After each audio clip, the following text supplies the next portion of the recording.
So what is the Browns' plan to rebuild or not call it a rebuild and try and win while Myles Garrett sits back and hopefully comes around? You know, like the way I've been putting the analogy of the approach for the Browns to Garrett is sort of like Beauty and the Browns, you know, where the beauty is in the basement and they're going to be the beauty is captive, and at some point the beauty will come around, you know, and the Browns are just going to sit in up top and just go about their business while showing what they can do with their new lives, right? And so what is that plan, best you can tell, that I guess Garrett was filled in on and didn't like or wasn't moved by it?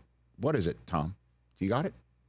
It's really Myles Garrett looking at this and saying, what are the odds that a 4-win team from a year ago is suddenly going to be in title contention? And listen, they've ridden a roller coaster there in terms of, the year before, Kevin Stefanski's the coach of the year. They start 5 different quarterbacks. They win 11 games. They're in a playoff game down in Houston. And then all of a sudden last year is just such a mess on so many levels. Obviously, Deshaun Watson being central to it. They converted his bonus yesterday, or converted his salary into a signing bonus, which they've done over and over. They've now paid out almost that entire $230 million contract, although they still have to account for about half of it on their salary cap over the next several years here. For Myles Garrett, you are at the early stage of the offseason, right? It's felt like, I'm sure for Myles, like it's been a long time, but the Browns haven't had a chance to maneuver yet. Their standpoint seems to be they made some mistakes last year. They do not right now have the quarterback. And listen, Deshaun Watson, after suffering a second Achilles tear, there's a very real possibility he's not going to play at all in 2025. You're eventually going to get, because of your insurance policy, cash and cap relief from that, but you're going to need a different quarterback, if not 2 quarterbacks. They own the number 2 overall pick. They will be in position, if they choose to use that on a quarterback, they can do that. I would also anticipate that they're in the veteran quarterback market as this thing moves along. And you're sitting there, if you're Andrew Berry and you're Kevin Stefanski in the organization, you're going, okay, offensively, we've got some weapons. Jerry Jeudy had a really big year last year. David Njoku is still under contract. You just saw the news yesterday. Joel Bitonio, one of your stalwarts on your offensive line, he's coming back. Defensively, they've got talent. They've got, obviously, the Myles Garrett thing hanging over their heads.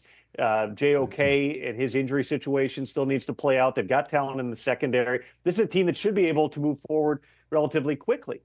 But you haven't even seen that yet. Myles Garrett is sitting there going, I don't know who the quarterback is. I don't know what the plan is. I don't know, what's the future of Nick Chubb, who's also going to become a free agent here. And what are the odds that whatever they do and all the stuff you got to deal with cap-wise, what are the odds we're going to be able to compete in that division with Lamar in Baltimore, Joe Burrow in Cincinnati, and Phil in the quarterback and the Steelers in the next several years here? Myles Garrett, again, he's got years left.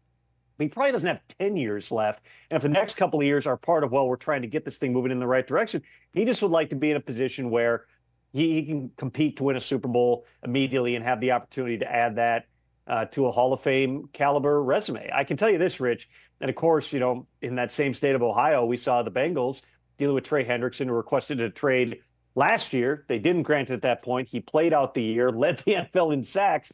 Comes to him again. They were trying to work out a deal. The Bengals made an offer to Trey Hendrickson. They're just not there. And so he requested, hey, can I get permission to go and seek a trade? And they said, sure. And so now Trey Hendrickson and his agent are out there seeking a trade. Myles Garrett is looking at that and saying, I can't even get the opportunity to speak to the owner. You can imagine where some of the frustration comes from here. But, to be very honest, this is not a leverage play by the Browns. They truly are dug in. They do not intend to trade Myles Garrett. He is part of their plan for turning this thing quickly in 2025, and time will tell, again, who's going to move, because if neither side moves, then September is going to roll around, and the Browns are going to be trying to make that step forward with Myles Garrett sitting somewhere watching the game on the couch. Right, and no draft compensation already turned into human beings, right? I mean, it's and draft compensation that could replenish what the Deshaun Watson trade they're finally through the other side.